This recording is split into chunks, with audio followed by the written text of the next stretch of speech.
Alors, bonjour, bienvenue tout le monde.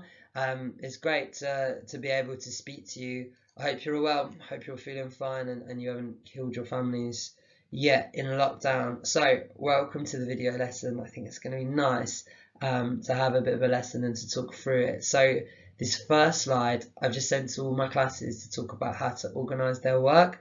As you're in year 12, I don't think we really need to talk about this. You've got all the downloads on Frog. I'll put all the handouts for you there. You can either work directly into your book, or you can like create a Word file and then like copy and paste stuff. It's probably the best way to do it, but I mean, you all did fantastic on your GCSEs. Whatever tactics and ideas you've got for independent learning, you should use them because you've absolutely got it. So either way you want, make sure you download everything and keep a record of what you've got, because you will need to look back at this in year 13 and revise. So, let's make a start, les jeunes. Alors, donc, on commence comme normalement. S'il vous plaît, copiez les lettres et copiez les titres. Et si vous avez des post-it chez toi, utilisez-les. Mais sinon, traduisez, s'il vous plaît, 1, 2, 3, 4. Qu'est-ce que c'est en français? Mettez-moi sur pause. Alors, right guys, you should have taken me off pause. Today then we're discussing the end of the novel. Beautiful end, important end, and the importance and significance of this. We can throw everything at the end of the novel. So this is our tactic for today. Before we start that though, let's talk about the next slide and what you're doing in the next hour after me. Alors, so guys, in the next hour, rather than changing it, what we're going to do is one of your homeworks will be this essay. Le dernier chapitre est la fin idéale pour le roman discuté. Lovely, lovely essay question. In the second half of the lesson, you're meant to have a double today. I want you to have a go at answering this question. Today's lesson will really help you in this video. You can watch it as many times as you can to think about it. This will be your task for the next hour. I want you to type it ideally. If you can't type it very well, then write it and send me a picture of it. Email it to my school email address. I'll print it off, I'll mark it, and I'll get it back to you. You've got to do an essay a week. Stop moaning, Carberry. This is good for you. It will keep you sharp. All right, let's start the rest. Alors donc, the end of the novel then, absolutely crucial part. You need to know these key phrases. Let's go for a post-it note test. Voilà donc, réfléchissons d'abord à une citation qui illustre ou montre cela est, cela nous montre que, et cela nous relève que. Now these phrases are absolutely key. I need to see them in your essays. This is one way to get the top mark when it comes to essay writing. You all need to use these more, guys. I want to see it in this week's essay. Let's make a start. It's not going to like this next slide, so it's so big. Et voilà. Alors donc, maintenant, on va faire ce qu'on fait normalement, mais tu es toute seule. Alors donc, deux choses à faire pour chapitre 11. La première activité, il faut mettre les mots, il faut mettre les images dans le ordre correct pour chapitre 11. Donc, si je vous dis, ceci, c'est la première chose. Alors donc, mettez les 6 images dans le bon ordre selon le chapitre. Après ça, je veux que tu expliques. Numéro 1, expliquer ce qui passe dans l'image. Qu'est-ce que je fais ici avec les tickets de rationnement et pourquoi? C'est qui lui qui parle avec les mots racistes ici? C'est qui? Qu'est-ce qui passe dans chaque image? Expliquez-la. Deuxième, c'est quel thème? Quelle est la signification de photos? Pourquoi est-ce que j'ai choisi les photos? I'm going to go through each one and explain them, but don't just listen to me. Think about this deeply yourself. Allez. Voilà. Alors donc, ceci c'est le bon ordre. So, I got it wrong in the first one. These are our first two images. This is the first one. Easier to read today. This man is Monsieur Moncilier and he is talking to Joe. Et là, alors donc, qu'est-ce que cela nous montre? Monsieur Moncilier, il est l'exemple clé de la collaboration. Il est un collabo. Alors, qu'est-ce que ça veut dire un collabo? The people who supported the Nazis and worked with the Nazis in France were called collaborators. Collaborateur, collaboratrice, c'est le féminin. They shorten it to collabo. Now, this is Monsieur Moncilier. Je dis ici, il est fermement en faveur de Pétain. Pétain est le chef d'État raciste. Et Monsieur Moncilier est fermement en faveur de Hitler et les nazis. Il est fasciste. Alors donc, il est le patron de la libraire en ville et Joe travaille là-bas et il habite avec Monsieur, mais Monsieur Moncelier ne sait pas que Joe est juif. Et souvent, Monsieur Moncelier dit les mots antisémites, il est raciste, il est en faveur de nazis. Later on in the lesson, we're going to look, when we do the quote check, at some of the absolutely disgusting things he says, and you can see just the level of racism in him. But he's an important character for us because he supports the Nazis, he supports all these racial ideas. Qu'est-ce qu'il représente? Il représente le mal. C'est une personne mal intentionnée. C'est une personne qui soutient les nazis. We've talked about fear and people doing things through fear, like the Jewish doctor who was working in Hotel Excelsior, who did the check on Joe and Maurice to check if they were Jews. He was doing it out of fear to save his skin, pour sauver la peau. Monsieur Moncelier, he's not doing it for any of that. He actually supports this, and he's a full-on fascist, really interesting character in the context of this. So this represents the evil in people, this ideology that people have, the differences, which goes completely against the idea in the novel of fraternité, brotherhood, helping your fellow man, even if you're a different creed or race or religion. Monsieur Moncelier, il est complètement contre toutes ces idées-là. Alors, la deuxième image, qu'est-ce que cela nous montre? Alors donc, c'est important. Et c'est Joe qui trafique les tickets de rationnement. Il change le fécule pour un kilogramme de sucre. Now, I can't remember what a fécule is. I think it's lentils, which are those horrible red beans you can buy. So people have got rationing in France like they had in Britain. Joe is changing their tickets to give them sugar, which is infinitely better than fécule. Alors donc, à cause de ça, parce que Joe peut changer ça, il devient respecté et admiré dans la communauté. Pourquoi est-ce que ça c'est important? Why is this such an important thing, right? Because Joe, at the start, compared to where he is now, the fact that he is changing these tickets, that people in the community, in the town they live in, are coming to him, he's widely respected because he's helping out all of these people. Et donc, qu'est-ce que cela nous montre? C'est le thème de Bildungsroman. Il a 12 ans, mais il gagne le respect des autres en faisant les choses dangereuses pour aider les autres personnes. Donc, il a beaucoup de respect. Now, he can do this and people come to him. Think how well looked after he is in the society, someone who's doing this. He's admired, he's supported, and he's just 12 years old. This really shows how far Joe's come from being a little boy playing in the streets, dependent on his brother, to now being a really important member of this society and getting people something they need in tough times. Alors, la prochaine, voilà. Donc, qu'est-ce qui passe ici? This is a really interesting little passage. Je vais expliquer en français. Alors donc, la milice entre l'hôtel où Maurice travaille pour arrêter un membre du maquis. Joe's in there talking to Maurice and the milice come in. Now, the milice were Pétain's police force. They were like people who signed up to be part of fascist France. So like a police force. The Germans were the Gestapo. The French members of the Gestapo are the milice. They come in to arrest this member of the resistance. When they're doing it, Joe's there doing a delivery. Et qu'est-ce qui passe? Alors donc, le membre de la milice, ici, glisse une lettre dans la sèche-couche de Joe et lui dit qu'il faut donner à Monsieur Jean. Donc, Joe livre le message et c'est un acte de résistance. Cela nous montre deux choses. C'est le bien et le mal. Le membre de la résistance ici, il est tué par la milice plus tard. Donc, cela nous montre le bien, les personnes qui risquent leur vie pour continuer la lutte contre les nazis, et le mal, deux personnes françaises qui travaillent pour Hitler et qui tuent les autres personnes françaises.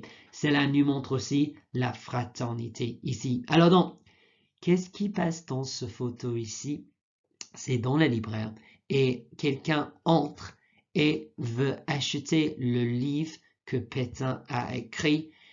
Cela nous montre qu'il veut menacer les Monceliers. So the war is starting to turn and change and the Germans are losing. Moncellier, the owner of the bookshop, obviously is a big fan of Hitler. This guy comes in and wants to put sold on the book that Pétain's written. And it's like a symbol saying like sold, like he's finished. And he wants to leave it in the window. So he's just sort of bullying Moncellier and saying like, we're coming for you. Because the whole town, remember this is a small town, the whole town knows he's a big fascist. If the Germans lose the war, what are they going to do to Moncellier? Alors donc, this is what they're going to do to Moncellier. Alors donc, qu'est-ce qu'ils fassent ici? Les Allemands sont partis. The war goes so badly for the Germans now that they're just retreating so quickly, and the Allied forces, the French, the Americans, and British, are taking towns. So one day they wake up and all the Germans have gone. So what happens to all the old people who used to support the Germans? People start attacking them. Now, this is a true story. Remember, this happened all over France. Alors, je continue en français. Les Allemands sont partis. Et donc, Monsieur Moncellier tue les personnes qui habitent dans la ville, arrivent et ils attaquent Monsieur Moncellier. Ils frappent Monsieur Moncellier et ils vont tuer Monsieur Moncellier. Le verbe ici, fusiler, en fusil is like a rifle. So in French, you can say he's going to be rifled. He's going to be shot because of his support of the Nazis. So Moncellier is finished. Now, he said some disgustingly racist things. Perhaps this bloke should die. But what does Joe do? Il sauve la peau de Monsieur Moncellier. Joe se lève et dit que arrêtez d'attaquer Monsieur Moncellier. Il a caché un juif. Il a sauvé ma vie. Voilà. Donc, this is fantastic by Joe. Joe could see this man who's slagged off Jews all the time. He could see him killed, but he doesn't. Joe stands up and he saves Moncellier's life. Why? Why would he do that? This is the beautiful idea of la fraternité. No matter what Moncellier said about Jews, Joe still wants to save his life. Now in the book, this shows us fraternité, but it also shows us Bildungsroman. Because think about what Joe's doing here. Joe's only survived on the kindness of others, and other people put themselves in the way, even if they're a different religion to him. Here, Joe saves the life of a fascist, a man who hates Jews, and he does it to save him because he wants to save others. This is the ultimate fraternité. This is the ultimate good Samaritan. Now, is Joe right or wrong? I mean, to be honest, the only good fascist is a dead fascist. Moncellier probably should die. But in saving Moncellier, is Joe changing him? Is he still going to hate Jews when he knows a Jew saved his life? For the rest of his life, he's only there living and breathing because Joe saved him. So a really nice thing for Joe to do. And it shows that Joe is acting as an adult. Alors, le dernier photo, c'est triste. Hein? Donc, les nazis sont partis et Joe sort rapidement. Il retourne à Paris sans Maurice. Maurice voyage à Paris toute seule et Joe retourne toute seule aussi. The fact that they go different ways to make their way home shows us Bildungsroman. Joe don't need Maurice anymore to look after him. Joe can make his own way to Paris. So that really shows the change in him. Lovely scene at the end. Donc, il rentre au coiffeur à Paris. Son père n'est pas là. In the comic book, the film copied this. You've got that picture of the dad on the counter and all the family meeting up. So it is pure, bitter, sweet, which in French is aigre douce, which is like sweet and sour. Pure, bitter, sweet moment. He's back. They're united. They're safe. But their dad's gone. And obviously they'll never see him again. And that must be an incredibly painful thing to think about. So in all the happiness of this photo, there is a real sadness with this and with everyone in the war. So a really beautiful ending. Let's look in more detail at some quotes of this. Okay guys, you've listened really well. I'm just going to flick through some slides now about quotes and reference in the novel. Here we go. So you've got a booklet on all this, but when you're writing your essay in the second half of this lesson, I want you to really look at this, have it open and think about how to work these into your work. Because when you're doing your A-level exam, if you've got all these in your head, you'll be able to drip them in and it'll be so much easier to structure and do a good essay with some high-level phrases. Here's some more phrases, guys, to explain tenses. Have a look at these, record them, make sure you learn these. All right, so just like in class, I'm going to give you, well, as much time as you want. Il y a 4 sous-titres aujourd'hui. Bildungsroman et la porte de l'enfance. La fraternité, les rapports entre Joe et Maurice, et le épilogue et la morale du roman. We've barely talked about the epilogue, which is about 2 pages at the end of the book, but it is so important. We're going to have a little look at some of the key sections for it. You know what to do. Donc, mettez les citations sur la bonne colonne, puis expliquer la citation, qu'est-ce qui passe, et comment utiliser les citations dans vos dissertations. Next slide, I'll go through them all.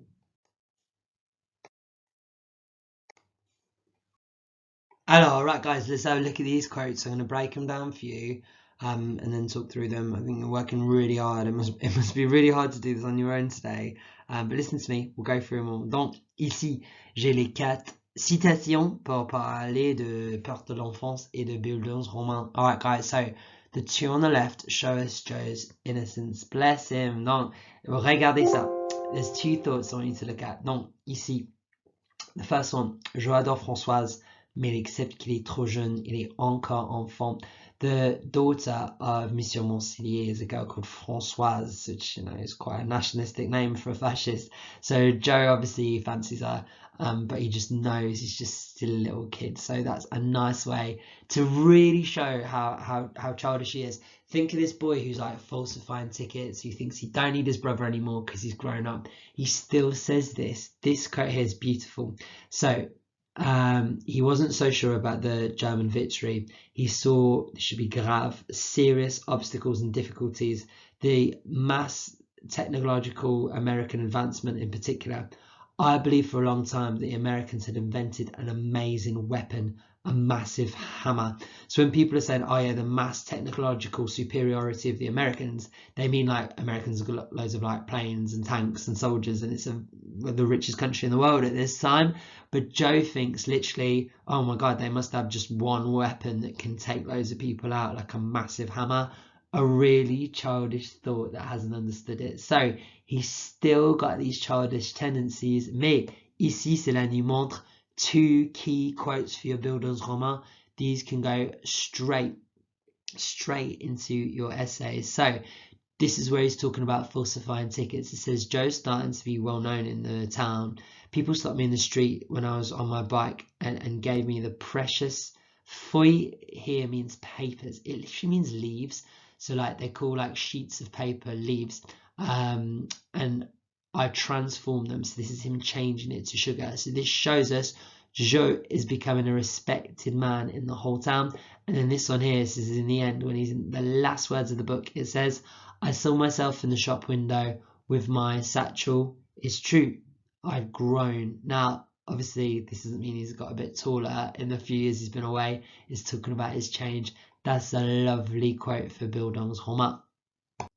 Okay, guys, la fraternité. Let's do this quickly to go through it. So here we go. This is talking about when the Moncelier is being attacked, and it goes into what they say, and then he talks about it, and this is where he says, leave him.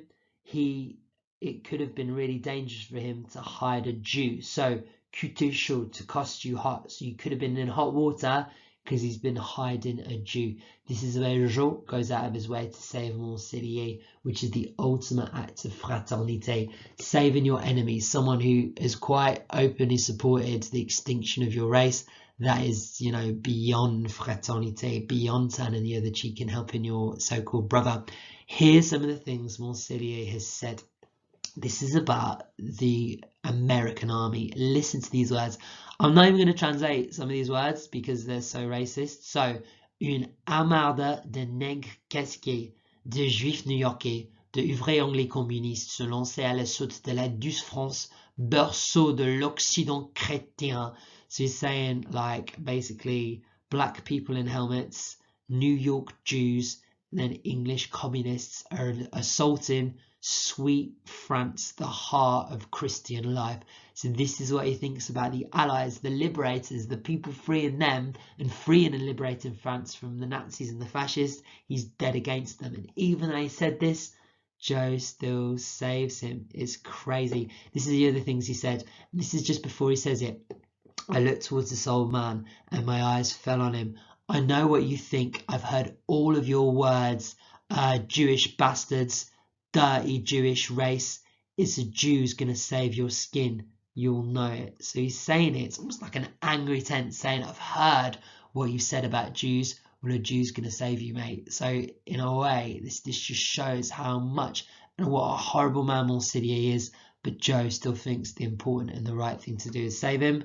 I don't agree at all. All right, so between Joe and Maurice, this is easy. This is a nice change between them. So think about their relationship if you've got a question between how they change. Joe has grown up and is shown will be no longer needs his brother. Joe goes back to Paris on his own, mate, and he says here, and Maurice, before leaving for the station, I saw him. His boss wasn't going to let him leave, but obviously Maurice goes anyway. But Joe don't need him. He doesn't even ask, do you want to come back with me? I'm getting the train. Joe's out of there. He says, I'll see you back in Paris, mate. And then here we go. At the station, obviously it's busy. Everyone's moving. They can all move back home. A lot of people have been on the run during the war. And Joe says, Mon petit frère là-bas. My little brother's over there. What's the significance of this? This is what Maurice did right at the start of the book about Joe. He said, oh, my little brother's not very well. He's hurt his leg to get to the front. And Joe's doing the same. He's lying to get onto the train. And we know lying. We've talked about this so many times. Some people say lying's a key theme, but I'd argue that it links into this idea of bildungsroman roman. You have to lie to get ahead. That's the way it's in. So guys, those are all the quotes today. Oh, I completely forgot about the epilogue. Now, this could be a lesson in itself. It probably should be. So the epilogue, I'm going to translate these and I'm just going to talk through the importance of them. You might want to watch this back time and time again. So here we go. The epilogue is written from Joe, the 50-year-old man. So when he's written the book, he's looking back. So the voice is different all throughout the book. The voice has been Joe, the little boy. Here he's talking as his man. Let me translate. In all cases, I imagine tonight, the time next to mine, I have to say to my little kids, my little man, take your bag, here's 50,000 francs, and you're going to have to leave. That's what happened to my dad. So now he is a father and he's got his kids. He's saying, oh my God, I can't imagine saying this to my little boy and sending him off. I can't imagine the feeling. And then this bit is beautiful. Would the world be better? While I watch my son sleeping, I can only wish one thing, that never he will feel the suffering and the fear like I knew during those years. That's dark. Like, the book is quite light-hearted and funny and sweet sometimes, but looking back, this is what he says, the suffering and the fear that I felt during those years. This is the best bit. But what do I have to fear? These things will never happen again. Never. The satchels are in the loft and they'll stay there forever. Maybe. Now, what's the signification of this? The old Joe is worried that this will happen again. That he says this will never happen to my son. We've learned the lessons of the past. Never again will little kids have to be on the run. The bags are in the loft and they'll stay there maybe. But we know this isn't true, and this is the whole point of the book. It's a warning from history. Has this happened again? Yeah, I mean, it's happening every day. I mean, the news is full of coronavirus now, but before that, what about the war that's still raging in Syria? What about what happened in Libya? What about all these refugees, a lot of whom are little kids, who are now running from their country to safety, just like Joe and Maurice did? And what about the fraternité we show them? What happens to them? Do people look after these young kids? Do they try and help them? Absolutely not. They send them back. They drown in the Mediterranean. They die. People say, we don't want them here. We can't look after them. This still happens. Like, where do we fall in? And this is why this book is so powerful for now, that this persecution is still happening to people. And how do we treat them? That this happens all the time, and that is the real powerful hit from the epilogue. Okay, it's not the Jews that are running, but it's other people, and you need to help all of your brothers out there. That is the real message of the book, and that's why the last chapter just hits home so much. So guys, there we go. We're done for today. Your second half essay is to complete that essay question. So rewind me and find it. So the importance of the last chapter, do that for your second half today. I'm going to be in touch with you with some more work, but you can imagine, like, it's so chaotic. I'm in school a few days, like I have to do all these videos. It's crazy, but get on that essay and send it me. You don't have to do it today. You can send it me within the week, and I promise you I'll get it back to you by Friday or within a day to make sure you're ready. Even though I can't see you all, it's nice to think about you and nice to think you're all listening to this. I know it's been crazy to talk through this lesson, but I hope it's helpful. Listen back to it. You can watch this as many times as you want to go through the quotes and to get some ideas. I've missed your ideas. Your essay ideas are brilliant, so get them in. If you need any help over isolation, remember you can still email your tutors. The school still runs, the school still works. You can email anyone you want. Email me with any work or anything you want to do, and let me know how it's going, guys. All right, so take care of yourselves. Don't go outside if you can help it. Don't contact other people if you don't have to. All right, enjoy the rest of your day. Au revoir.